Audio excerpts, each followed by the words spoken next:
Hello students, आप सबका अपने चैनल पर हार्दिक स्वागत है। आज की इस क्लास में हम कक्षा 10 विज्ञान विषय की तीसरे अध्याय धातु एवं अधातु के अभ्यास प्रश्नों को सॉल्व करेंगे। हमने चैप्टर की व्याख्या अच्छे से पढ़ ली है और साथ ही इसके पाठ के भीतर दिए गए प्रश्नों को भी अच्छे से सॉल्व कर लिया था। तो अगर आपने वो क्लास नहीं देखी है तो उनकी लिंक वीडियो के डिस्क्रिप्शन में दी हुई है, वहाँ जाकर आप उन क्लासेस को भी देख सकते हैं। तो चलिए हम अभ्यास प्रश्नों को सॉल्व करना शुरू करते हैं। देखें, पहला प्रश्न दिया गया है, निम्न में से कौन सा युगल विस्थापन अभिक्रिया प्रदर्शित करता है। हमें यहाँ पर एक विलयन दिया हुआ है, एक धातु दिया हुआ है। इन दोनों का जो मिश्रण है वो बताना है कि इन चारों मिश्रण में से कौन सा मिश्रण या विलयन विस्थापन अभिक्रिया प्रदर्शित करेगा। पहला दिया हुआ है NaCl विलयन और कॉपर धातु, दूसरा है MgCl विलयन एवं एल्यूमिनियम धातु, तीसरा है FeSO4 यानी फेरस सल्फेट विलयन और सिल्वर धातु, और चौथा है AgNO3 यानी सिल्वर नाइट्रेट विलयन और कॉपर धातु। तो इसका जो सही आंसर हो जाएगा वो हो जाएगा AgNO3 विलयन एवं कॉपर धातु, क्योंकि यहाँ पर कॉपर सिल्वर की तुलना में अधिक क्रियाशील है। इस कारण ये सिल्वर को आसानी से इसके नाइट्रेट यौगिक से क्या करेगी, विस्थापित कर देगी और बनाएगी क्या, कॉपर नाइट्रेट, और सिल्वर क्या हो जाएगा, अलग हो जाएगा। तो इस प्रकार इसका सही आंसर हो जाएगा ऑप्शन डी। दूसरा प्रश्न है, लोहे के फ्राइंग पैन को जंग से बचाने के लिए निम्न में से कौन सी विधि उपयुक्त है। ठीक है, यानी लोहे की कोई पैन है, उसको अगर हमें जंग से बचाना है तो उसके लिए इनमें से सबसे उपयुक्त विधि कौन सी होगी। पहला है ग्रीज लगाकर, पेंट लगाकर, जिंक की परत चढ़ाकर, या ऊपर के सभी। तो हालांकि ये तीनों ऑप्शन सही है, लेकिन इसमें से सबसे जो बेस्ट है वो हमें बतानी है। देखो लिखा हुआ है कौन सी विधि सबसे उपयुक्त है। ठीक है, हालांकि तीनों का उपयोग किया जा सकता है, लेकिन जो सबसे बेस्ट है वो है जिंक की परत चढ़ाकर। आया समझ में। चलिए तीसरा प्रश्न है, कोई धातु ऑक्सीजन के साथ अभिक्रिया कर उच्च गलनांक वाला यौगिक निर्मित करती है। किसके साथ, ऑक्सीजन के साथ अभिक्रिया करके उच्च गलनांक वाला यौगिक बनाती है। यह यौगिक जल में विलय है। यह तत्व क्या हो सकता है, यानी वो धातु कौन सी हो सकती है, उसका नाम हमें बताना है। कैल्शियम, सिलिकॉन, कार्बन या लोहा। तो इसका आंसर हो जाएगा कैल्शियम। ठीक है, कैल्शियम ऑक्सीजन के साथ अभिक्रिया करके कैल्शियम ऑक्साइड बनाती है, और कैल्शियम ऑक्साइड एक उच्च गलनांक वाला यौगिक है जो जल में कैसा है, विलय है। अगला क्वेश्चन है, खाद्य पदार्थों के डिब्बों पर जिंक की बजाय टीन का लेप होता है, क्योंकि। इसका कारण क्या है। टीन की अपेक्षा जिंक महंगा है, या टीन की अपेक्षा जिंक का गलनांक अधिक है, या टीन की अपेक्षा जिंक अधिक अभिक्रियाशील है। यह ऑप्शन सी है। और डी है, टीन की अपेक्षा जिंक कम क्रियाशील है। इसमें से कौन सा कारण है वो हमें बताना है। तो इसका आंसर हो जाएगा ऑप्शन सी, कि टीन की अपेक्षा जिंक क्या है, अधिक अभिक्रियाशील है। इसी कारण से जिंक की बजाय टीन का लेप किया जाता है। ठीक है, टीन की अपेक्षा जिंक क्या है, अधिक अभिक्रियाशील है। इस वजह से जिंक का उपयोग ना करके टीन का उपयोग किया जाता है। अगला क्वेश्चन है, आपको एक हथौड़ा, बैटरी, बल्ब, तार और स्विच दिया गया है। क्या क्या दिया हुआ है, एक हथौड़ा, एक बैटरी, एक बल्ब, एक तार और एक स्विच दिया गया है। ठीक है, ये हमारे पास टोटल 5 उपकरण दिए हुए हैं। इनका उपयोग करके बताना है धातुओं और अधातुओं के नमूनों के बीच आप विभेद कैसे कर सकते हैं। ठीक है, दूसरा प्रश्न है, धातुओं एवं अधातुओं में विभेदन के लिए इन परीक्षणों की उपयोगिताओं का आकलन कीजिए। ठीक है, इन उपकरणों का उपयोग करके हमें बताना है हम धातु और अधातु में कैसे अंतर पता कर सकते हैं, यानी कैसे पता कर सकते हैं कि कोई धातु है अथवा अधातु। और दूसरा बताना है कि जो हमने परीक्षण किया है उसकी उपयोगिता का हमें आकलन करके बताना है, क्या वास्तव में प्रयोग सही है या नहीं है, इसका हमें आकलन करके बताना है। तो देखें, हम हथौड़ों की मदद से और इन उपकरणों की मदद से धातु और अधातु में कैसे विभेद कर सकते हैं। तो हथौड़े की सहायता से धातुओं को पीटकर चादरों में बदला जा सकता है, इसीलिए इन्हें आघात वर्धनीय कहा जाता है। जबकि अधातुओं को पीटकर चादरों में नहीं बदला जा सकता। यानी हमारे पास जो पदार्थ दिए हुए हैं या जो तत्व यौगिक दिए हुए हैं उन पर हम हथेड़े से क्या करेंगे, जोर से प्रहार करेंगे। अगर वो क्या होता है, पतली चादर के रूप में परिवर्तित हो जाता है, इसका मतलब वो धातु है। और अगर चादर के रूप में नहीं बदल रहा, इसका मतलब वो क्या है, अधातु है। तो पहला प्रयोग हम ये कर सकते हैं। दूसरा, जब हम बैटरी, बल्ब, स्विच एवं तारों की सहायता से परिपथ जोड़ते हैं तो केवल धातुओं में विद्युत धारा क्या होती है, प्रवाहित होती है। तो अगर उसमें विद्युत धारा परिवर्तित हो रही है, ऐसी स्थिति में हम कहेंगे कि वो कौन सी पदार्थ है, वो धातु है। और अगर इस परिपथ में विद्युत धारा प्रवाहित नहीं हो रही है, इसका मतलब वो क्या है, अधातु है। तो इस प्रकार दूसरे प्रयोग में हम इस प्रकार करके धातु और अधातु में क्या कर सकते हैं, अंतर कर सकते हैं। जैसे आपके सामने चित्र भी दिया हुआ है कि यहाँ पर हम क्या करेंगे, उस टुकड़े को लगाएंगे। अगर वो धातु होगी तो ये बल्ब जल उठेगा, अगर अधातु होगी तो बल्ब में किसी भी प्रकार का कोई परिवर्तन नहीं होगा, यानी बल्ब नहीं जलेगा। तो इस प्रकार हम धातु और अधातु में क्या कर सकते हैं, विभेद कर सकते हैं। अब हमें इनकी उपयोगिता का आकलन करके बताना है। तो वो क्या है, देखो पहले प्रयोग से क्या पता चला कि आघात वर्धनीयता का जो गुण है वो केवल धातुओं में पाया जाता है, जबकि अधातु में यह गुण नहीं दिखता। तो इस प्रकार आघात वर्धनीयता के गुण के जरिए आप धातुओं और अधातुओं में आसानी से विभेद कर सकते हैं। और दूसरा प्रयोग से क्या पता चला कि अधातुएं विद्युत की चालक नहीं होती, जबकि जो धातु है वो विद्युत की क्या होती है, चालक होती है। इसका मतलब किसी पदार्थ के दोनों तारों को अगर स्विच से जोड़ दिया जाए और उसमें अगर विद्युत धारा प्रवाहित होने लग जाए, इसका मतलब वो धातु है। और अगर विद्युत धारा प्रवाहित नहीं हो रही है, इसका मतलब वो क्या है, अधातु है। आया समझ में? चलिए अगला प्रश्न देखें। उभयधर्मी ऑक्साइड क्या होते हैं? दो उभयधर्मी ऑक्साइडों का उदाहरण दीजिए। तो उभयधर्मी ऑक्साइड क्या होते हैं? ऐसे धातु ऑक्साइड जो अम्ल तथा क्षार दोनों से अभिक्रिया कर लवण और जल प्रदान करते हैं, उसे उभयधर्मी ऑक्साइड कहा जाता है। मतलब जो अम्ल और क्षार दोनों से अभिक्रिया करके क्या बनाते हैं, लवण और जल बनाते हैं, ऐसे धातु ऑक्साइडों को उभयधर्मी ऑक्साइड कहा जाता है। जैसे उदाहरण की बात करें तो एल्यूमिनियम ऑक्साइड और जिंक ऑक्साइड। देखो जब एल्यूमिनियम की अभिक्रिया, एल्यूमिनियम ऑक्साइड की अभिक्रिया हाइड्रोक्लोरिक अम्ल के साथ कराई जाती है तो एल्यूमिनियम क्लोराइड क्या बनता है, लवण और जल। ठीक है, और इसकी प्रकृति कैसी होती है, क्षारीय प्रकृति। वही एल्यूमिनियम ऑक्साइड की अभिक्रिया जब सोडियम हाइड्रोक्साइड जो कि क्षार है उसके साथ कराई जाती है तो क्या बनता है, तो सोडियम एल्यूमिनेट बनता है। और सोडियम एल्यूमिनेट जो कि लवण है और साथ में क्या बनता है, जल। और इस सोडियम एल्यूमिनेट की जो प्रकृति है वो कैसी होती है, अम्लीय प्रकृति होती है। आया समझ में? चलिए अगला प्रश्न। दो धातुओं के नाम बताइए जो तनु अम्ल से हाइड्रोजन को विस्थापित कर देंगे तथा दो धातुएं जो ऐसा नहीं कर सकती। यानी दो धातुएं तो ऐसी होनी चाहिए जो तनु अम्ल से हाइड्रोजन को विस्थापित कर देगी, और दो धातुएं ऐसी बतानी है जो तनु अम्ल से हाइड्रोजन को विस्थापित नहीं कर पाएगी।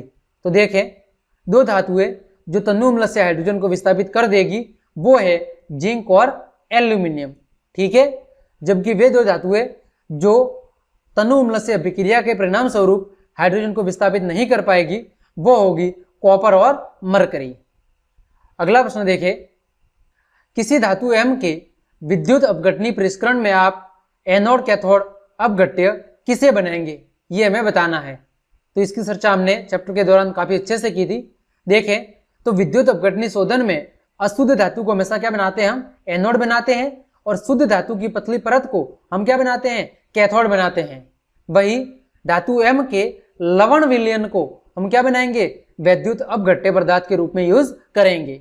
ठीक है, चलिए अगला प्रश्न। प्रत्यूष ने सल्फर चूर्ण को, किसको, सल्फर चूर्ण को स्पैचुला में लेकर उसे गर्म किया। चित्र के अनुसार एक परत नली को उल्टा करके उसने उत्सर्जित गैस को एकत्रित किया है। ठीक है, अब बोल रहा है गैस की क्रिया क्या होगी, यानी इस अभिक्रिया में जो गैस निकलेगी उसकी सूखे लिटमस पर क्या अभिक्रिया होगी और आर्द्र लिटमस पर क्या क्रिया होगी। साथ ही ऊपर की अभिक्रियाओं के लिए संतुलित रासायनिक समीकरण या अभिक्रिया भी लिखनी है। तो देखें, जब सल्फर की अभिक्रिया, यानी जब सल्फर चूर्ण को वायु की उपस्थिति में गर्म किया जाएगा तो किसका निर्माण होगा, सल्फर डाइऑक्साइड का। किसका निर्माण होगा, सल्फर डाइऑक्साइड का, जिसकी प्रकृति कैसी होगी, जिसकी प्रकृति अम्लीय है, क्योंकि यह गैस जल से अभिक्रिया करके क्या बनाती है, सल्फ्यूरिक अम्ल बनाती है। इस कारण इसकी प्रकृति कैसे होगी, अम्लीय होगी। अब हम अभिक्रिया देख रहे हैं तो सूखे लिटमस पर इसकी कोई अभिक्रिया नहीं होगी। किसकी, सल्फर डाइऑक्साइड की। किसकी, SO2 की सूखे लिटमस पर कोई क्रिया नहीं होगी, क्योंकि जो गैस है सल्फर डाइऑक्साइड वो जल यानी H+ आयन की अनुपस्थिति में अम्लीय प्रभाव नहीं दिखाती है। ठीक है, क्योंकि हमने देखा था कि ये केवल जलीय विलयन की उपस्थिति में ही अम्लीय अथवा क्षारीय गुण को दर्शाते हैं। जलीय विलयन की अनुपस्थिति में जब आयनों का निर्माण नहीं होगा तो ये किसी प्रकार के अम्लीय अथवा क्षारीय गुणधर्म को प्रदर्शित नहीं करेंगे। तो यहाँ पर सूखा लिटमस है, इसका मतलब यहाँ पर आयनों का निर्माण नहीं होगा, इस कारण से यह किसी प्रकार का प्रभाव नहीं दर्शाएगी। दूसरा है आर्द्र लिटमस पर। तो आर्द्र लिटमस पर जब सल्फर डाइऑक्साइड की क्रिया होगी तो गैस का आयन कौन सा, H+ आयन की उत्पत्ति होगी, जिसके कारण यह नीले लिटमस को लाल रंग में बदल देगी, क्योंकि जो सल्फ्यूर डाइऑक्साइड था उसकी प्रकृति कैसी थी, अम्लीय थी। तो अम्लीय आप जानते ही हैं कि अम्ल नीले लिटमस को लाल में बदल देते हैं। तो जब सल्फर डाइऑक्साइड की अभिक्रिया आर्द्र लिटमस के साथ होगी, ठीक है, या उस पर गैस का उत्सर्जन होगा, तो इस स्थिति में यह नीले लिटमस को लाल में परिवर्तित कर देगी। इनके लिए अभिक्रिया हमें लिखनी थी। तो पहले हमने अभिक्रिया लिखी थी, सल्फर को वायु में जलाया था, तो सल्फर की जब ऑक्सीजन के साथ अभिक्रिया होती है तो किसका निर्माण होता है, सल्फर डाइऑक्साइड का। और जब सल्फर डाइऑक्साइड का अभिक्रिया जलीय विलयन के साथ होती है या उसका जलीय विलयन बनाया जाता है, तो इस स्थिति में H2SO3 का निर्माण होता है, जो कि अम्लीय प्रकृति का होता है। ठीक है, चलिए अगला प्रश्न है, लोहे को जंग से बचाने के लिए कोई 2 तरीके बताइए। तो आप सब जानते होंगे, या तो पेंट लगाकर या गैल्वेनीकरण द्वारा। दूसरा है, ऑक्सीजन के साथ संयुक्त होकर अधातुएं कैसा ऑक्साइड बनाती है, इसका जवाब देना है। तो ऑक्सीजन के साथ संयुक्त होकर जो अधातुएं हैं वो अम्लीय ऑक्साइड बनाती है, वही जो धातुएं हैं वो क्षारीय ऑक्साइड बनाती है। अगला प्रश्न देखें, कारण बताइए। टोटल 4 प्रश्न दिए गए हैं। प्लेटिनम, सोना एवं चांदी का उपयोग आभूषण बनाने के लिए किया जाता है। क्यों किया जाता है, इसका कारण बताना है। तो देखें, हम एक एक को सॉल्व करते हैं। तो प्लेटिनम, सोना एवं चांदी का उपयोग आभूषण बनाने में इसलिए किया जाता है क्योंकि इसकी धात्विक चमक होती है और ये आघात वर्धनीय एवं तन्य धातु है, साथ ही ये कम अभिक्रियाशील धातु है, इसी कारण से इनका उपयोग आभूषण बनाने में किया जाता है। अगला है, सोडियम, पोटेशियम एवं लिथियम को तेल के अंदर संग्रहित किया जाता है क्योंकि ये अत्यधिक ऐसी है, अत्यधिक अभिक्रियाशील धातुएं हैं जो ऑक्सीजन से अभिक्रिया कर तुरंत आग उत्पन्न करते हैं। अतः किसी भी दुर्घटना को रोकने के लिए इन धातुओं को तेल के अंदर संग्रहित करके रखा जाता है। अगला था, एल्यूमिनियम को वायु में खुला छोड़ देने पर उसकी सतह पर एल्यूमिनियम ऑक्साइड की एक पतली परत से आच्छादित हो जाती है। यह रक्षक परत अपने नीचे स्थित धातु की और अधिक सती होने से क्या करती है, रक्षा करती है। इसीलिए एल्यूमिनियम धातु से निर्मित वस्तुएं आसानी से संचारित नहीं होती, क्योंकि इनका उच्च गलनांक होता है और अन्य धातुओं की तुलना में इनका उत्पादन मूल्य भी क्या है, सस्ता है। इस कारण से अधिकतर जो बिजली के तार वगैरह होते हैं वो एल्यूमिनियम से ही बनाए जाते हैं। ठीक है, अगला क्वेश्चन था कि निष्कर्षण की प्रक्रिया में कार्बोनेट और सल्फाइड यस्क को ऑक्साइड में परिवर्तित करना आवश्यक होता है। उसका कारण क्या है, क्योंकि ऑक्साइड का अपचयन कर धातु प्राप्त करना सल्फाइड और कार्बोनेट यस्कों की तुलना में काफी सरल है, क्योंकि सल्फाइड और कार्बोनेट यस्कों से धातु को प्राप्त करना काफी कठिन प्रक्रिया है। इस कारण से उन्हें पहले भर्जन और निस्तापन प्रक्रिया की मदद से ऑक्साइड में बदला जाता है और फिर ऑक्साइड को कार्बन के साथ अपचयन प्रक्रिया के जरिए धातु का निष्कासन किया जाता है। ठीक है, अगला प्रश्न देखें, आपने तांबे के मलिन बर्तन को नींबू या इमली के रस से साफ करते हुए अवश्य देखा होगा। आप सबने घर पर भी देखा होगा कि जब माँ बहनें जब किसी बर्तन की सफाई आसानी से नहीं कर पाती, उसमें कुछ दाग रहते हैं जो आसानी से नहीं हटते, तो फिर नींबू या इमली के रस को मिलाया जाता है ठीक है, डिटर्जेंट के अंदर साधारणतः, और फिर उसकी सफाई की जाती है जिसके कारण वो आसानी से साफ हो जाते हैं। तो यह कटे पदार्थ बर्तन को साफ करने में प्रभावी क्यों होते हैं, इसका हमें कारण बताना है। तो आप सब जानते होंगे कि तांबे के बर्तनों पर मलिन होने पर कॉपर कार्बोनेट की परत चढ़ जाती है, क्योंकि जब कॉपर की अभिक्रिया ऑक्सीजन के साथ होती है तो उस स्थिति में संचारण की प्रक्रिया के कारण उस पर कॉपर कार्बोनेट की एक क्या होती है, परत बन जाती है, जिसकी प्रकृति कैसे होती है, क्षारीय प्रकृति होती है। और उस क्षारीय गुणों को मिटाने के लिए हम नींबू या इमली के रस का प्रयोग करते हैं, क्योंकि वो अम्लीय प्रकृति होती है और अम्ल क्षारक के साथ अभिक्रिया करके उसे क्या कर लेते हैं, उदासीन कर देते हैं, जिसके कारण बर्तन की चमक फिर से लौटने लगती है।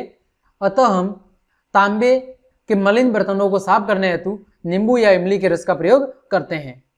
अगला क्वेश्चन है, वो है रासायनिक गुणधर्मों के आधार पर धातुओं एवं अधातुओं में विभेद कीजिए। तो हमने एक भाग में धातु लिखा है, दूसरा हमने क्या लिखा है, अधातु। धातुओं की पहली विशेषता की बात करें तो क्षारीय प्रकृति के ऑक्साइड होते हैं, यानी धातुओं के जो ऑक्साइड है उनकी प्रकृति कैसे होती है, क्षारीय होती है। वही अधातुओं के ऑक्साइडों की प्रकृति कैसे होती है, अम्लीय अथवा उदासीन होती है। दूसरा बिंदु, धातु ऑक्साइड की जल से अभिक्रिया करके क्या बनाते हैं, ये क्षार बनाते हैं, यानी जब धातु ऑक्साइड की अभिक्रिया जल से होती है तो क्षार का निर्माण होता है। वही अधातु के ऑक्साइड जल से अभिक्रिया करके क्या बनाते हैं, अम्ल बनाते हैं। तीसरा बिंदु, धातु तनु अम्लों से अभिक्रिया करके क्या विस्थापित करती है, हाइड्रोजन विस्थापित करती है। वही अधातु तनु अम्लों से हाइड्रोजन विस्थापित नहीं कर पाती है।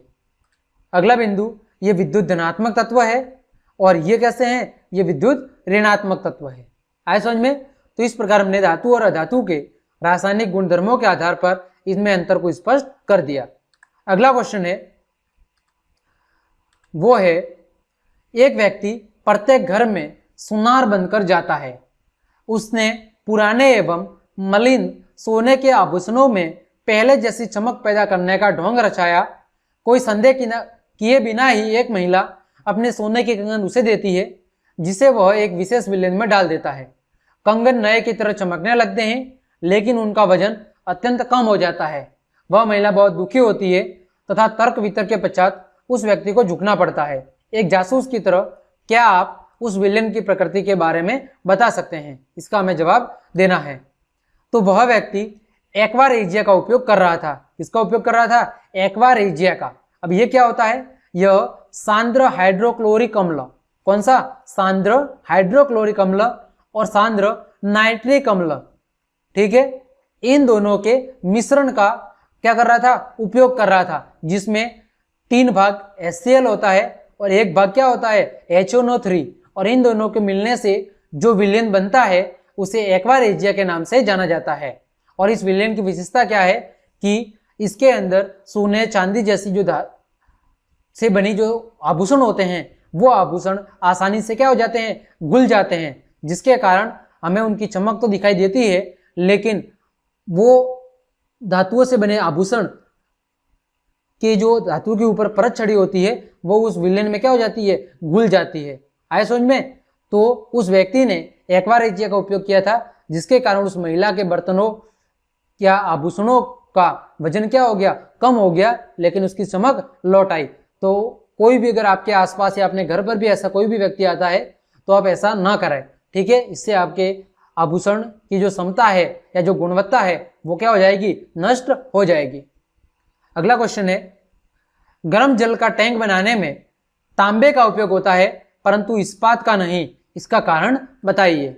इसका कारण क्या है कि कॉपर ठंडे पानी, गर्म पानी या भाप के साथ प्रतिक्रिया नहीं करता, मतलब इनके साथ किसी भी प्रकार की अभिक्रिया नहीं करता। हालांकि लोहा प्रतिक्रिया करता है। भाप के साथ यदि गर्म पानी के टैंक स्टील से बने हैं तो लोहा गर्म पानी से बने भाप के साथ प्रतिक्रिया करेगा और धीरे धीरे उसे क्षय कर देगा। इस कारण से गर्म जल का टैंक बनाने में तांबे का उपयोग किया जाता है परंतु इस्पात का नहीं। आया समझ में? तो इस प्रकार इसकी अभिक्रिया क्या होगी कि जब फेरस की अभिक्रिया जल के साथ होगी तो क्या बनेगा? फेरस ऑक्साइड बनेगा, जो क्या करेगा? उस टैंक की परत को धीरे धीरे नष्ट करेगा। आया समझ में? इस वजह से उसका उपयोग नहीं किया जाता। तो इस प्रकार हमने आपके अभ्यास के सभी प्रश्नों को भी अच्छे से सॉल्व कर लिया है। तो उम्मीद करता हूँ ये सारे प्रश्न आपको अच्छे से समझ में आए होंगे। तो आज के लिए इतना ही, धन्यवाद।